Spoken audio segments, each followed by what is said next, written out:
Bonjour à toutes et à tous. Donc toujours sur le thème de l'application de la théorie des groupes en chimie. Dans cette séance, nous allons parler des transformations inverses. Nous avons déjà parlé d'une transformation, d'une opération de symétrie, et nous avons dit que une opération de symétrie fondamentale, c'est toute opération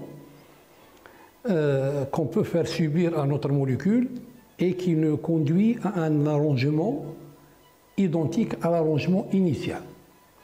Alors pour les transformations ou les symétries inverses, la nature bien sûr des symétries montre que à chaque symétrie A, parmi toutes les opérations de symétrie fondamentale que nous avons vues, il correspond à une symétrie B qui a l'effet inverse de A et qui ramène les noyaux à leur position initiale.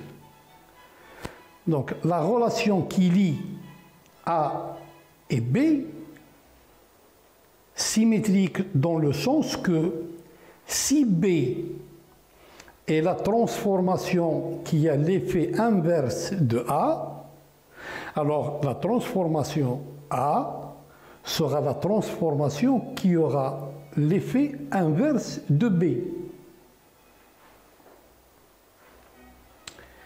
Et nous pouvons donc exprimer ceci algébriquement ou avec un certain formalisme en disant que pour chaque symétrie A, il existe une symétrie B telle que si je fais A suivi de B, ou si je fais B suivi de A, c'est comme si je laisse la molécule telle qu'il était initialement. Donc est égal à l'opération de symétrie identité, E. Alors nous appellerons B transformation inverse de A. Et nous allons écrire algébriquement B égale A moins 1. Moins 1, il est en exposant. De même, A est l'inverse de B. Donc A est égal à B moins 1.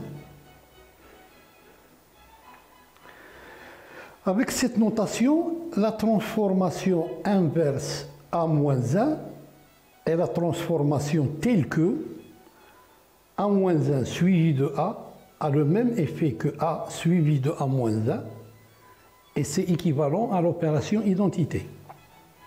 Alors, comme A est aussi l'inverse de A moins 1, on va donc avoir l'inverse de A, c'est A.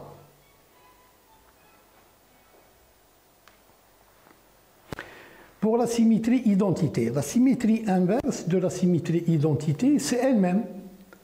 Parce que la symétrie identité, ça consiste à laisser la molécule telle qu'il est, de préserver l'arrangement initial. Donc E moins 1, l'inverse de E, de l'opération de symétrie identité, c'est la symétrie identité.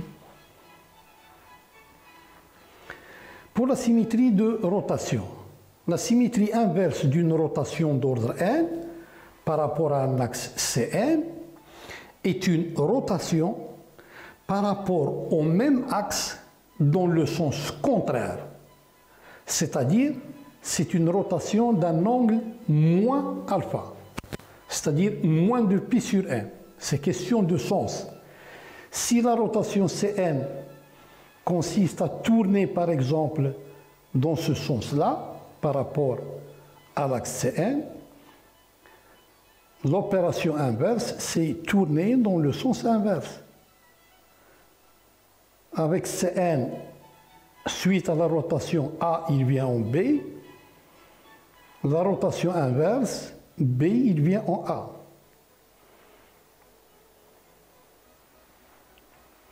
Pour la symétrie plan, la symétrie inverse d'une symétrie plan sigma, c'est elle-même.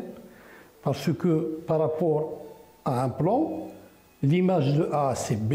Et si je fais l'opération dans le sens inverse, c'est-à-dire c'est toujours la même symétrie plan, donc je reviens à A.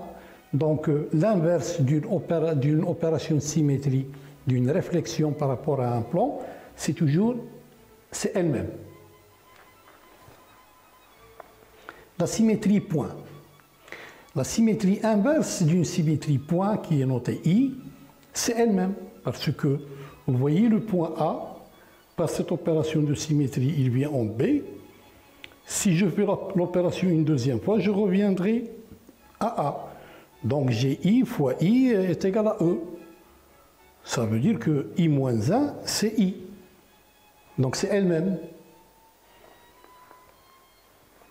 Pour une symétrie rotoréflexion, la symétrie inverse d'une rotoréflexion, c'est la symétrie composée d'une rotation inverse suivie de la symétrie plan. Donc nous avons Sn, c'est Cn sigma. Alors S moins 1, c'est Cn moins 1, c'est-à-dire la rotation dans le sens inverse, suivie de la symétrie par rapport à sigma. Donc voilà, je vous remercie et à la prochaine vidéo.